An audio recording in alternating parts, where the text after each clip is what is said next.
السلام علیکم ورحمۃ اللہ وبرکاتہ۔ میرے پیارے آقا علیہ الصلوۃ والتسلیم کے پیارے دیوانوں، خاتون جنت حضرت فاطمۃ الزہرا رضی اللہ تعالیٰ عنہا کی کنیزوں، مکاشفۃ القلوب کے ایپیسوڈ نمبر 95 میں آپ تمام کا استقبال ہے۔ الصلاۃ والسلام علیک یا رسول اللہ، الصلاۃ والسلام علیک یا حبیب اللہ، الصلاۃ والسلام علیک یا نبی اللہ، وعلی آلک واصحابک یا نور اللہ، صلی اللہ تعالی علیہ وسلم۔ میرے پیارے آقا علیہ الصلوۃ والتسلیم کے پیارے دیوانوں، خاتون جنت حضرت فاطمۃ الزہرا رضی اللہ تعالیٰ عنہ کی کنیزوں، کل کے ایپیسوڈ میں ہم نے باب 72 کا آغاز کیا تھا، جو جنت اور مراتب اہل جنت کے تعلق سے تھا۔ ہم نے کل تک اللہ اور اس کے محبوب صلی اللہ علیہ وسلم کے بہت سے فرامین جنت کے تعلق سے سماعت کیے۔ اہل جنت کو میرا کریم جنت میں کون کون سی نعمتیں عطا فرمائے گا، ہم نے کل یہ سنا۔ آئیے اسی باب سے مزید کچھ باتیں آج کے درس میں ہم سماعت کرتے ہیں۔ جنت میں داخل ہوتے ہی انہیں بچے گھیر لیں گے، جیسے دنیا میں اپنے کسی دور سے آنے والے رشتہ داروں کو بچے گھیر لیتے ہیں اور ان سے کہیں گے تمہیں خوشخبری ہو، اللہ تعالیٰ نے تمہارے لیے فلاں فلاں عزت و کرامت رکھی ہے۔ پھر ان بچوں میں سے ایک امرد اس جنتی کی بیویوں میں سے کسی بیوی کی طرف، جو کہ جنت کی حور ہوگی، جائے گا اور اس سے کہے گا کہ فلاں آدمی جو دنیا میں فلاں نام سے بلایا جاتا تھا آیا ہے۔ حور کہے گی تو نے اسے دیکھا؟ وہ امرد کہے گا ہاں، میں اسے دیکھ کر آ رہا ہوں اور وہ بھی میرے پیچھے آ رہا ہے۔ تب وہ خوشی سے دیوانی ہو کر دروازے کی چوکھٹ پر فرتے اشتیاق سے کھڑی ہو جائے گی۔ جب وہ جنتی وہاں پہنچے گا اور اس گھر کی بنیادیں دیکھے گا جو موتیوں کی ہوں گی اور دیواریں لال، ہرے اور پیلے رنگ کے موتیوں سے بنی ہوں گی، تب وہ چھت کو دیکھے گا، وہ بجلی کی طرح ایسی چمکدار ہوگی کہ اگر اللہ تعالیٰ اسے طاقت نہ دیتا تو اس کی آنکھیں اندھی ہو جاتیں۔ پھر سر جھکا کر نیچے نظر کرے گا تو اسے حوریں قطار در قطار پانی کے پیالے لیے صف باندھے تکیے اور بچھی ہوئی مسندیں نظر آئیں گی۔ وہ ان سے تکیہ لگا کر کہے گا سب تعریفیں اللہ تعالیٰ کے لیے جس نے ہمیں اس کی ہدایت کی۔ اگر اللہ ہمیں یہ راہ نہ دکھاتا تو ہم ہدایت نہ پاتے۔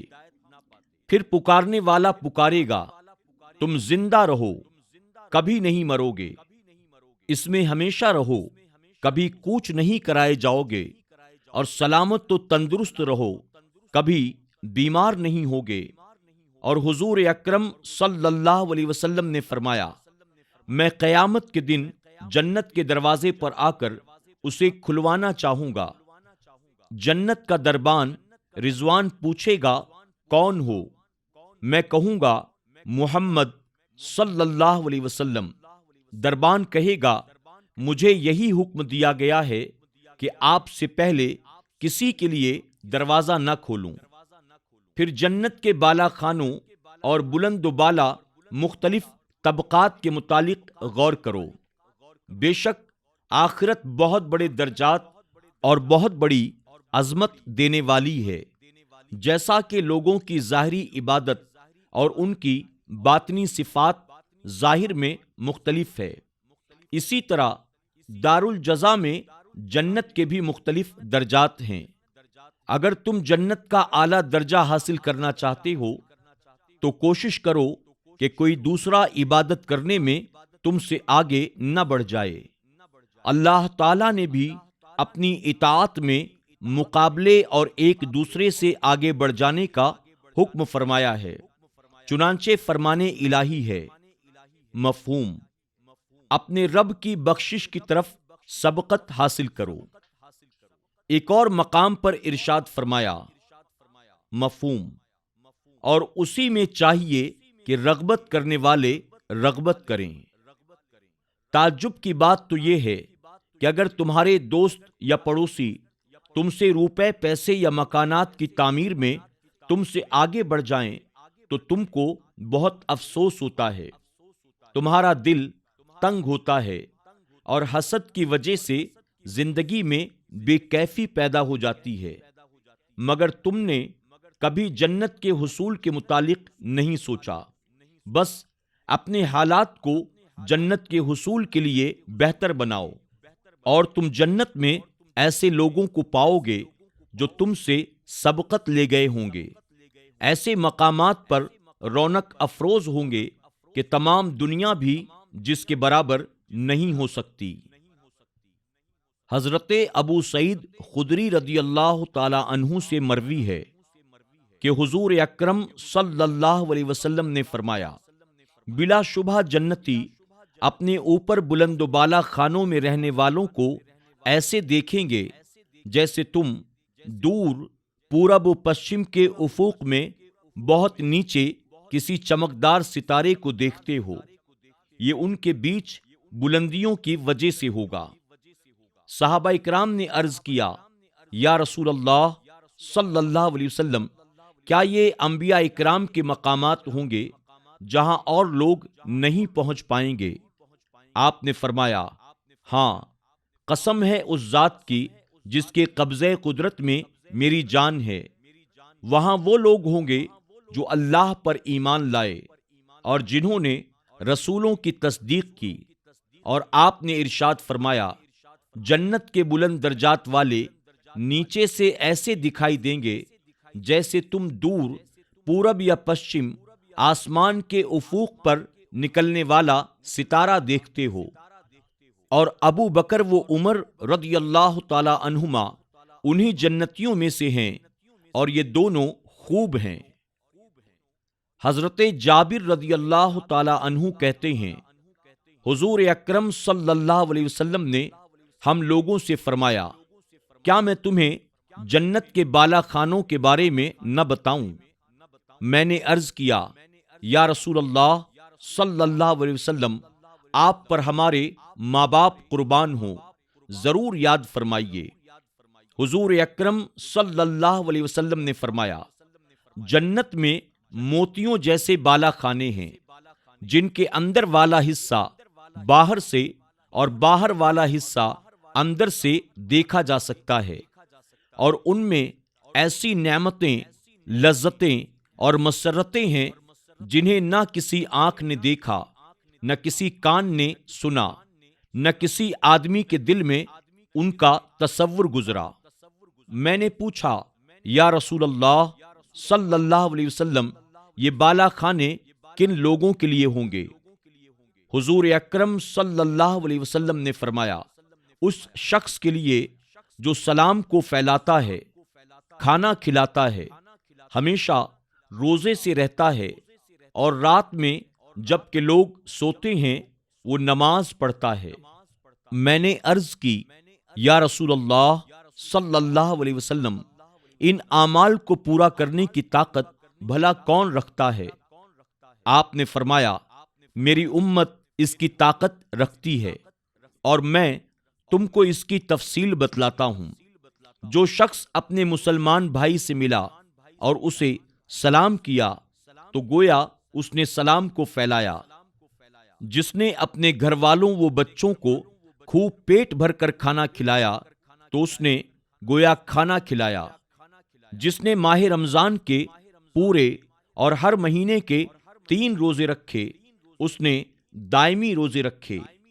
جو نماز عشاء پڑھ کر سویا اس نے صبح کی نماز جماعت سے ادا کی تو گویا اس نے ساری رات عبادت کی۔ اور لوگ یعنی یہود و نصارہ اور مجوس سوتے رہے۔ حضور اکرم صلی اللہ علیہ وسلم نے اس فرمان الہی عدن کے باغ میں پاکیزہ رہنے کی جگہیں ہیں، اس کی تفسیر پوچھی گئی تو حضور اکرم صلی اللہ علیہ وسلم نے فرمایا کہ وہ موتیوں کے محلات ہوں گے، ہر محل میں لال یاقوت کے 70 گھر ہوں گے، ہر گھر میں سبز زرمت کے 70 مکان ہوں گے، ہر مکان میں ایک تخت ہوگا، ہر تخت پر قسم قسم کے 70 بچھونے ہوں گے، ہر بچھونے پر اس کی بیوی حور عین ہوگی، ہر مکان میں 70 دسترخوان ہوں گے، ہر دسترخوان پر 70 قسم کے کھانے ہوں گے، ہر مکان میں 70 خادم ہوں گے، اور مومن ہر صبح ان تمام دسترخوانوں پر بیٹھ کر کھانا کھائیں گے۔ میرے پیارے آقا علیہ الصلاۃ والتسلیم کے پیارے دیوانوں، خاتون جنت حضرت فاطمۃ الزہرا رضی اللہ تعالیٰ عنہا کی کنیزوں، اسی کے ساتھ باب 72 جو جنت اور مراتب اہل جنت کے تعلق سے تھا مکمل ہوا۔ میں امید کرتا ہوں کہ آپ نے بغور ان تمام باتوں کو سنا ہوگا، سمجھا ہوگا اور دل کے نہا خانے میں اسے جگہ بھی دی ہوگی۔ اللہ رب العزت کی بارگاہ میں دعا ہے کہ میرا کریم ہم گناہگاروں سیاہ کاروں کو موت آنے سے پہلے سچی توبہ کی توفیق عطا فرمائے۔ اللہ کل امت مسلمہ کو قبر کے عذاب سے، میدان قیامت کی رسوائی اور ذلت سے اور جہنم کی آگ سے محفوظ فرمائے۔ اللہ ہم سب کو اپنے نیکوں کے نقش قدم پر چلنے، نیکیاں کر کے اسے راضی کرنے کی توفیق عطا فرمائے۔ میرے پیارے آقا علیہ الصلاۃ والتسلیم کے پیارے دیوانوں، خاتون جنت حضرت فاطمۃ الزہرا رضی اللہ تعالیٰ عنہا کی کنیزوں، ایک بار پھر آپ سے ادباً گزارش ہے، آپ نے اگر SDI آڈیو چینل کو اب تک سبسکرائب نہیں کیا تو ابھی سبسکرائب کر لیں۔ SDI آڈیو چینل پر صرف ہمارا یہ درس ہی نہیں بلکہ مکمل قرآن شریف بہترین آواز و انداز میں رئیس القراء استاد القراء قاری ریاض الدین اشرفی صاحب قبلہ کی آواز میں موجود ہے۔ اسی کے ساتھ ترجمہ کنز الایمان مولانا افضل برکاتی صاحب قبلہ کی آواز میں موجود ہے۔ میرے 2 کتابوں کے درس سچی حکایات، عورتوں کی حکایات، یہ بھی SDI آڈیو چینل پر موجود ہے، اور امام غزالی رحمۃ اللہ تعالی علیہ کی ایک بہترین کتاب مکاشفۃ القلوب، اس کے بھی تمام ایپیسوڈز SDI آڈیو چینل پر موجود ہیں۔ آپ سے گزارش ہے کہ آپ اسے سبسکرائب بھی کر لیں، ساتھ ہی نئے ایپیسوڈز کی نوٹیفیکیشن کے لیے بیل آئیکن پر کلک کرنا نہ بھولیں۔ آپ ہمیں وقتاً فوقتاً اپنے مشوروں سے بھی نوازتے رہیں، انشاءاللہ آپ کے مشورے قابل غور ہوں گے، ہم اس پر ضرور عمل کرنے کی کوشش کریں گے۔ اسی کے ساتھ لائک بھی کریں، کمنٹ بھی کریں اور اپنے دوست احباب میں اسے خوب شیئر بھی کرتے رہیں۔ اللہ تبارک تعالی ہمیں آپ کو سب کو مل جل کر دین و سنت کی خوب خدمت کرنے کی توفیق عطا فرمائے۔ انشاءاللہ کل ایک نئے ایپیسوڈ اور نئے باب کے ساتھ آپ کی خدمت میں حاضر ہوں گے۔ تب تک کے لیے ہمیں اجازت دیں، اپنا خیال رکھیں اور اپنی دعاؤں میں ہماری پوری ٹیم کو یاد رکھیں۔ السلام علیکم ورحمۃ اللہ وبرکاتہ۔